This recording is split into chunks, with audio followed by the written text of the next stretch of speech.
వరంగల్ జిల్లాలోని కొమురవెల్లి మల్లికార్జున స్వామి కళ్యాణం కన్నుల పండుగ జరిగింది. ఈ కార్యక్రమానికి భక్తులు భారీగా తరలివచ్చారు. ప్రభుత్వం తరపున వట్టు వస్త్రాలు సమర్పించారు మంత్రులు కడియం శ్రీహరి, ఐక్యరెడ్డి. స్వామివారి జాతరకు ఎలాంటి ఇబ్బందులు లేకుండా ఏర్పాట్లు చేస్తున్నట్లు చెప్పారు మంత్రులు.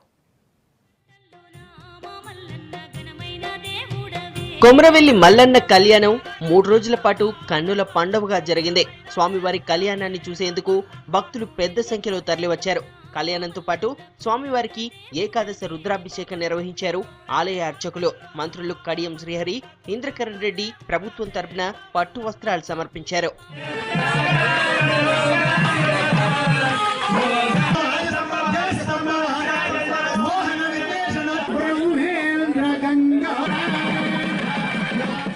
స్వామివారి దర్శనానికి వచ్చే భక్తులకు ఎలాంటి ఇబ్బందులు కలగకుండా ఏర్పాట్లు చేశారు అధికారులు. గుడి దగ్గర మల్లన్న స్వామి త్రిశూలం ఏర్పాటు చేస్తామన్నారు మంత్రి ఇంద్రకరణ్ రెడ్డి. 10 కిలోమీటర్ల వరకు త్రిశూలం కనిపించే విధంగా ఏర్పాటు చేస్తామన్నారు. చాలా వైభవంగా కళ్యాణోత్సవం జరిగింది.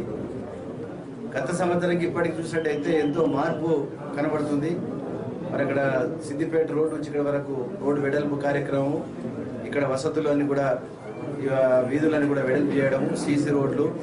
మరి భవిష్యత్తులో ఎందుకంటే ముఖ్యమంత్రి గారికి అత్యంత ప్రియమైన దేవుడు ఇక్కడ మల్లికార్జున స్వామి. సిద్దిపేట నుంచి ఎప్పుడు కూడా వచ్చేవారు. వారి ప్రాముఖ్యత తప్పకుండా ఇవ్వడం జరుగుతుంది. భవిష్యత్తులో డిప్యూటీ సీఎం గారు చెప్పినట్టు ఈ యొక్క ఆలయాన్ని అభివృద్ధి చేయడానికి ఇప్పటికే 130 ఎకరాల భూమిని మరి ప్రభుత్వము దేవాలయానికి అప్పగించబడింది. భక్తులకు రక్షణ కోసం కొమరవెల్లిలో పోలీస్ స్టేషన్ ఏర్పాటు చేస్తామన్నారు డిప్యూటీ సీఎం కడియం శ్రీహరి. రాష్ట్రంలోని దేవాలయాల అభివృద్ధికి ప్రభుత్వం నిధులు కేటాయిస్తుందన్నారు. నిరుద్యోగుల కోసం త్వరలో మరో నోటిఫికేషన్ ఇవ్వనున్నామన్నారు.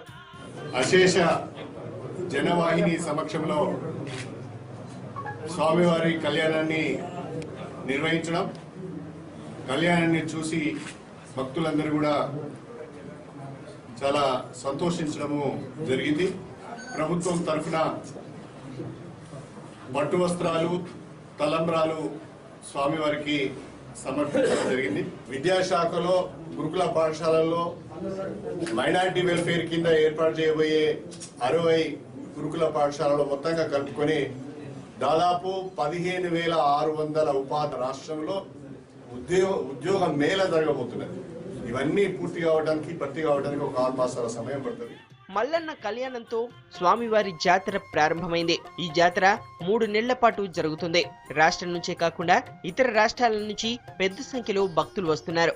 ఈ ఏడాది భక్తుల రద్దీ మరింత పెరుగుతుందనే ఉద్దేశంతో సౌకర్యాలు కల్పించాలని అధికారులను ఆదేశించింది ప్రభుత్వం.